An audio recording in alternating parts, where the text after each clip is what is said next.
આપણે સંબંધ અને વિધેયમાં આપેલ ગણ પર કોઈ સંબંધ સ્વવાચક, સંમિત અને પરંપરિત છે કે નહીં તે પ્રકારના એક્ઝામ્પલ્સની ચર્ચા કરતા હતા. તેમાં હવે આગળ વધતા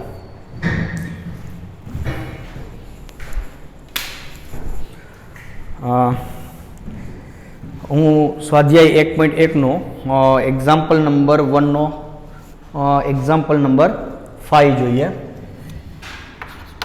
સ્વાધ્યાય 1.1 એક્ઝામ્પલ નંબર 1 નો 5મો દાખલો. હવે આ 5મા દાખલામાં પણ એમણે 3 ને 2 5 પ્રશ્નો પૂછેલા છે. તો જોઈએ તો આ કંઈક આવું છે.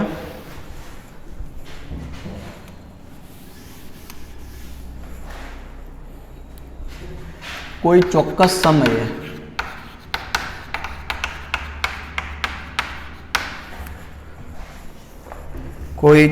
સમયે કોઈ એક નગરમાં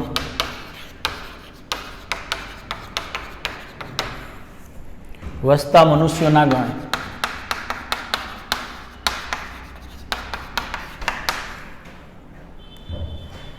એ પર વ્યાખ્યાયિત સંબંધ આર, એમાં એ આર તમને આવું કંઈક વ્યાખ્યાયિત કર્યો છે. એક્સ કોમા વાય કે જ્યાં એક્સ અને વાય એક જ સ્થળે કામ કરે છે.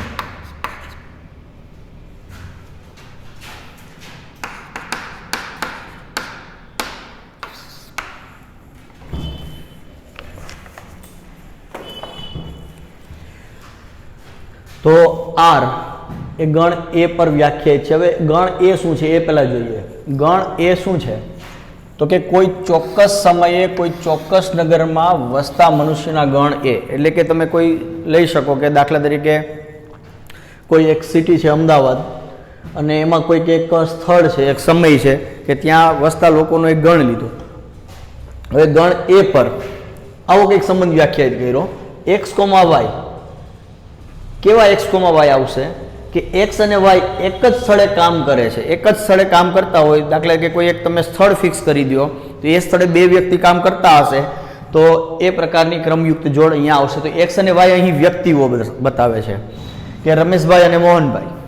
તો રમેશભાઈ અને મોહનભાઈ જો એક જ સ્થળે કામ કરતા હોય તો અહીંયા રમેશભાઈ કોમા મોહનભાઈ નામની જે ક્રમયુક્ત જોડ એ ગણ આરનો સભ્ય થશે. તો આ કંઈક સંબંધ દર્શાવ્યો છે. તો આ એક્સ અને વાય આવશે ક્યાંથી તો કે એ ગણ એમાંથી જ આવશે. તો હવે આ સંબંધ સ્વવાચક, સંમિત અને પરંપરિત છે કે નહીં તે ચકાસીએ. તો પહેલા આપણે સ્વવાચકની ચર્ચા કરીએ. તો કે એક્સ બિલોંગ્સ ટુ એ માટે સ્પષ્ટ છે કે એક્સ બિલોંગ્સ ટુ એ એટલે એક્સ કોઈક એક વ્યક્તિ છે. તો હું આવું કહી શકું કે એક્સ અને એક્સ એ એક જ સ્થળે કામ કરે છે. આવું કહી શકાય. કોઈ એક વ્યક્તિ કઈક જગ્યાએ કામ કરતો હોય તો એવું કહી શકું કે આ વ્યક્તિ અને એ પોતે જ એક જ સ્થળે કામ કરે છે. આ એકદમ સ્પષ્ટ વાક્ય છે. તો એક્સ અને એક્સ એ એક જ સ્થળે કામ કરે છે. તેથી હું શું કહી શકું કે એક્સ કોમા એક્સ એ આરનો ઘટક થશે, કારણ કે એક્સ અને એક્સ એક જ સ્થળે કામ કરે છે. અને જો બે વ્યક્તિ એક જ સ્થળે કામ કરતા હોય તો એ પ્રકારની ક્રમયુક્ત જોડ અહીંયા આવે છે. તો મેં શું સાબિત કર્યું કે પ્રત્યેક એક્સ બિલોંગ્સ ટુ એ માટે x comma x belongs to R, એનો મતલબ કે આર એ પર સ્વવાચક સંબંધ છે. હવે બીજી ચર્ચા કરીએ, સંમિતતા. તો કે X comma Y belongs to A માટે x comma Y belongs to R લેતા. મેં એવા બે કોઈ ઘટકો લીધા એમાંથી, એટલે બે એવા વ્યક્તિઓ છે કે જેના માટે એક્સ કોમા વાય આરમાં છે. તો હવે મારે જો એ સંમિત સંબંધ હોય તો મારે એવું બતાવવું પડે કે વાય કોમા એક્સ પણ આરમાં છે. તો જોઈએ શું થાય છે. તો x, y r માં છે એનો મતલબ શું થયો કે x અને y એ એક જ સ્થળે કામ કરે છે. તો જો x અને y એક જ સ્થળે કામ કરતા હોય તો y અને x એ એક જ સ્થળે કામ કરે છે એવું કહેવાય. એવું કહી શકું કે એક y અને x પણ એક જ સ્થળે કામ કરે છે. તો એનો મતલબ એવો થયો કે y, x belongs to r. તો શું સાબિત કર્યું? xy જો r માં હોય તો yx પણ r માં છે. તેથી r એ a પર સંમિત સંબંધ છે. પરંપરિતની ચર્ચા કરીએ. પરંપરિતતા. તો એના માટે શું કરશું? તો કે x, y, z belongs to a માટે x, y belongs to r અને y, z belongs to r લેતા. હવે જો xy અને yz r માં છે એનો મતલબ શું થઈ ગયો કે x અને y એ એક જ સ્થળે કામ કરે છે. અને y, z r માં છે મતલબ કે y અને z એ એક જ સ્થળે કામ કરે છે. જો x અને y એક જ સ્થળે કામ કરતા હોય, y અને z એક સ્થળે કામ કરતા હોય તો એનો મતલબ કે x અને z પણ એક જ સ્થળે કામ કરે છે. x અને y નું સ્થળ એક જ છે, y અને z નું સ્થળ એક જ છે. એનો મતલબ કે x અને z નું સ્થળ પણ એક જ છે. તો અહીંથી લખી શકીએ કે x અને z એ એક જ સ્થળે કામ કરે છે. જો x અને z એક જ સ્થળે કામ કરતા હોય તો એનો મતલબ કે x, z belongs to r. તેથી આપણે શું સાબિત કર્યું? xy અને yz જો r માં હોય તો xz એ r માં છે. તો તેથી r એ a પર પરંપરિત સંબંધ છે. તો આમ અહીં આપેલ સંબંધ r એ ગણ a પર સ્વવાચક, સંમિત અને પરંપરિત ત્રણે પ્રકારનો સંબંધ થયો. મતલબ કે તે સામ્ય સંબંધ થયો. હવે બીજો દાખલો કે બીજામાં કંઈક આવું આપ્યું છે. b ગણ આ જ છે. કોઈ ચોક્કસ સમયે એક જ નગરમાં વસતા મનુષ્યનો ગણ એ જ આપ્યો છે. એમાં પણ b r એ કંઈક આવો આપ્યો છે. x અને y એ એક જ વિસ્તારમાં રહે છે, એક જ સ્થળે કામ કરે છે. એને બદલે આવું કંઈક આપ્યું છે, એક જ વિસ્તારમાં રહે છે. તો આમ જોવા જઈએ તો આ બંને એક્ઝામ્પલની આર્ગ્યુમેન્ટ સ્થળે કામ કરવું અથવા એક જ વિસ્તારમાં રહેવું આમ જોતા કોઈ ફરક દેખાતો નથી. પણ છતાં પણ ઝડપથી આપણે આ જોઈ લઈએ શું થાય છે. તો કે સ્વવાચક માટે ચેક કરીએ. x બિલોંગ્સ ટુ a માટે સ્પષ્ટ છે કે x અને x એ એક જ વિસ્તારમાં રહે છે. લખી શકાય ને. કોઈ પણ એક વ્યક્તિ કોઈ એક સોસાયટીમાં રહેતો હોય તો એ વ્યક્તિ અને એ પોતે જ એ જ સોસાયટીમાં રહે છે એ કહી શકાય. એટલે કે x અને x એ એક જ વિસ્તારમાં રહે છે. તેથી x, x belongs to r એટલે r એ સ્વવાચક સંબંધ થઈ ગયો. હવે x, y એ માટે xy બિલોંગ્સ ટુ r લેતા તો અહીંયા શું મળશે? xy બિલોંગ્સ ટુ r એટલે કે x અને y એ એક જ વિસ્તારમાં રહે છે. તો હું x અને y જો એક જ વિસ્તારમાં રહેતા હોય, x અને y એક જ સોસાયટીમાં રહેતા હોય તો y અને x પણ એક જ સોસાયટીમાં રહે છે એવું કહેવાય. એટલે કે y અને x એક જ વિસ્તારમાં રહે છે એટલે કે yx r માં આવશે. એટલે કે r એ પર સંમિત સંબંધ થઈ ગયો. પરંપરિકતા માટે xyz belongs to a, xy belongs to r અને yz બિલોંગ્સ ટુ r લેતા x અને y એ એક જ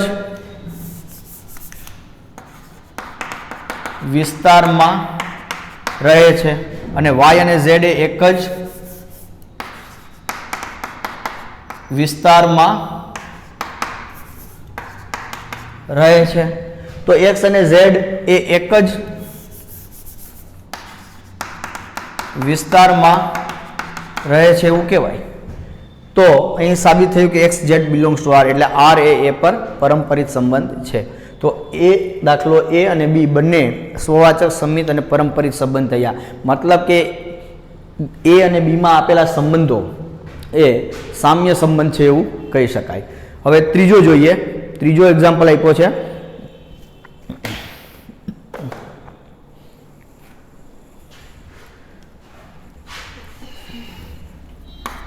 સી.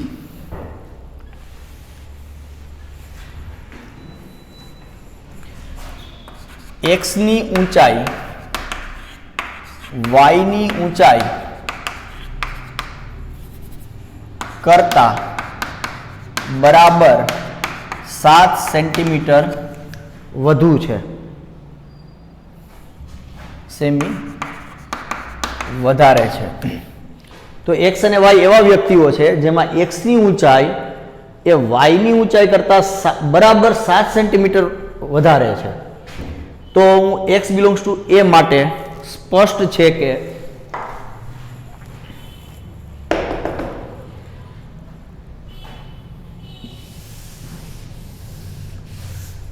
હવે કોઈ એક વ્યક્તિ છે જેમની ઊંચાઈ દાખલા કે 5 ફૂટ 5 ઇંચ હોય, તો એ જ વ્યક્તિની ઊંચાઈ ફરી માપીએ તો એ કઈ 7 સેન્ટીમીટર વધારે થઈ જવાની નથી. એનો મતલબ કે x બિલોંગ્સ ટુ a માટે સ્પષ્ટ છે કે x ની ઊંચાઈ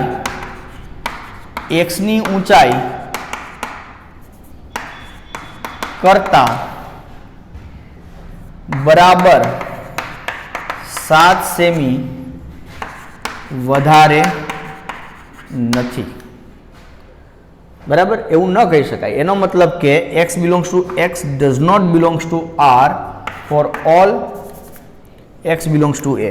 કોઈ પણ વ્યક્તિ લેશો તો એમની ઊંચાઈ એના કરતા 7 સેન્ટીમીટર વધારે થવાની જ નથી ને. તો હા, બની શકે કે એ અમુક વર્ષો પછી 7 સેન્ટીમીટર વધારે થઈ જાય, પણ અત્યારે આપણને અહીંયા એક સમય ફિક્સ કરી દીધો છે. ચોક્કસ સમયે આપણે કોઈ કંઈક પર્ટિક્યુલર સમયની વાત કરીએ છીએ, તો 2 મિનિટમાં 7 સેન્ટીમીટર વધી જાય એવું શક્ય નથી. એટલે કે x, x એ r માં ન આવે. તેથી r એ a પર સ્વવાચક સંબંધ નથી. હવે સંમિતતાની ચર્ચા કરીએ. તો xy હું a માં લઉં, માટે x, y belongs to r લેતા, તો એનો મતલબ કે x ની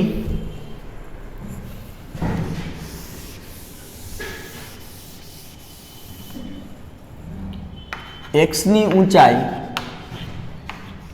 y ની ઊંચાઈ કરતા બરાબર 7 સેમી વધારે છે. તો એનો મતલબ એવો થયો કે y ની ઊંચાઈ x ની ઊંચાઈ કરતા બરાબર 7 સેમી ઓછી છે. અહીં વધારે આવે છે ને અહીંયા ઓછી આવે છે. તો જો મારે y ને, એનો મતલબ એવો થયો કે આ જે y, x છે એ r નો સભ્ય નથી. y, x ને જો r નો સભ્ય થવો હોય તો y ની ઊંચાઈ એ x ની ઊંચાઈ કરતા 7 સેમી વધારે હોવી જોઈતી હતી, પણ અહીંયા શું થાય છે? ઓછી થાય છે. મતલબ કે y, x r માં આવશે નહીં. તેથી r એ a પર સંમિત સંબંધ નથી. પરંપરિત માટે જોઈએ તો x, y, z belongs to a માટે x, y belongs to r અને y, z belongs to r લેતા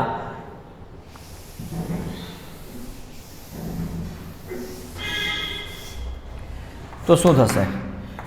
x ની ઊંચાઈ y ની ઊંચાઈ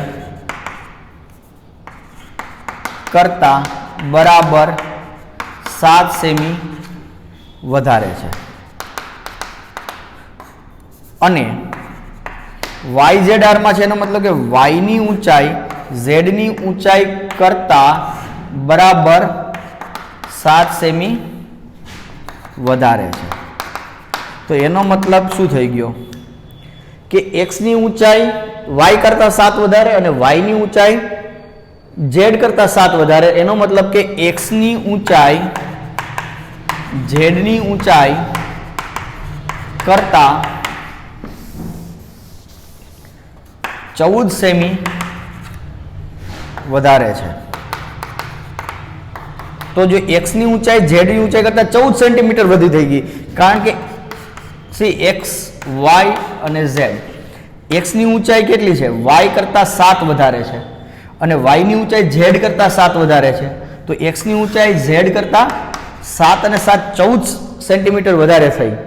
તો એનો મતલબ એવો થયો કે આ x, z એ r નો સભ્ય નથી, કારણ કે x, z ને r માં આવવું હોય તો x ની ઊંચાઈને z કરતા 7 સેન્ટીમીટર જ વધારે હોવી જોઈએ, અહીંયા 14 સેન્ટીમીટર વધુ થઈ જાય છે. એટલો મતલબ એવો થયો કે r એ a પર પરંપરિત સંબંધ નથી. તો આગળના બે સંબંધો સ્વવાચક, સમિત અને પરંપરિત ત્રણે હતા, જ્યારે અહીંયા ત્રણમાંથી એક પણ પ્રકારનો આ સંબંધ થતો નથી. હવે આગળનો ડી જોઈએ.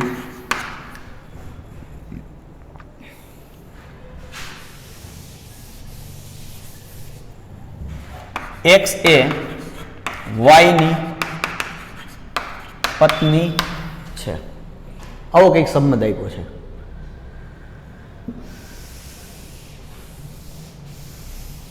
તો હવે આ જોઈ શકાય કે x એ y ની પત્ની છે. તો મને એમ છે હવે તમને આનું જે લખાણ છે હું ખાલી ચર્ચા કરું છું, લખાણ હું તમને હોમવર્કમાં આપું છું, તમારી જાતે લખાણ કરજો. આપણે ચર્ચા કરીએ કે x બિલોંગ્સ ટુ a માટે સ્પષ્ટ છે કે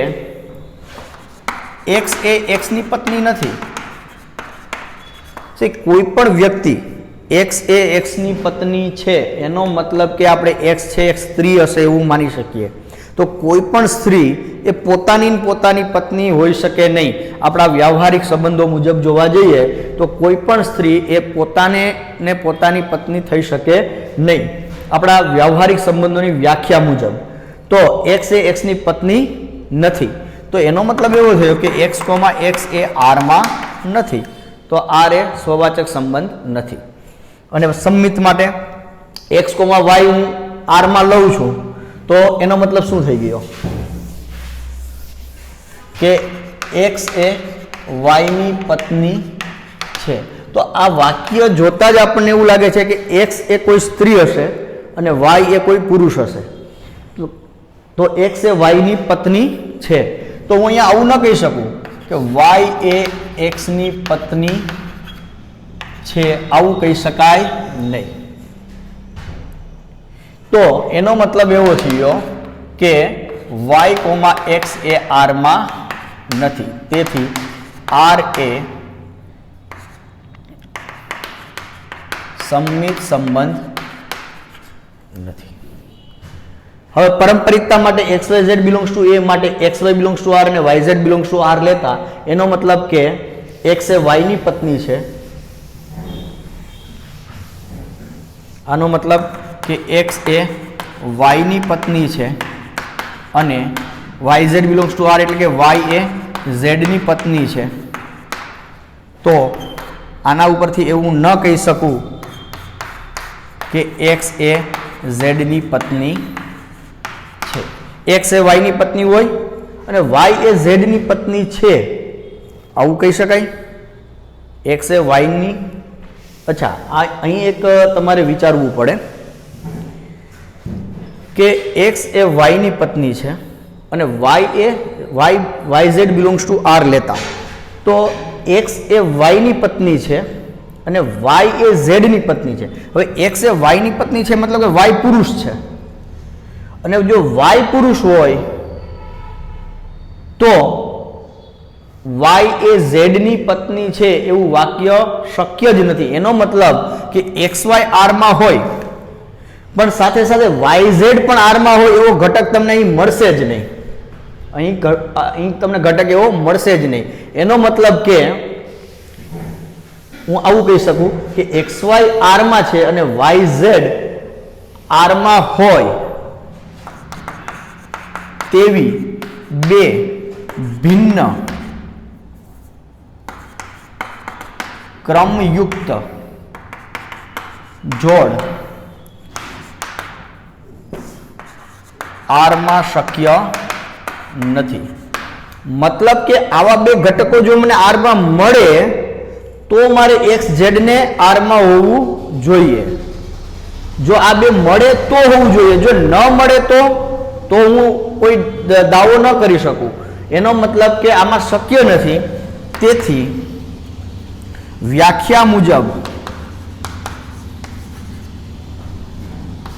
આર એ પર પરંપરિત સંબંધ છે. આ પરંપરિત સંબંધ થશે. આ વસ્તુ ફરીથી સમજાવું છું, સમજો. પરંપરિતતા માટે આપણે શું વિચારતા હતા કે x, y આરમાં હોય અને y, z આરમાં હોય તો x, z એ આરમાં જવું જોઈએ. જો આ થાય તો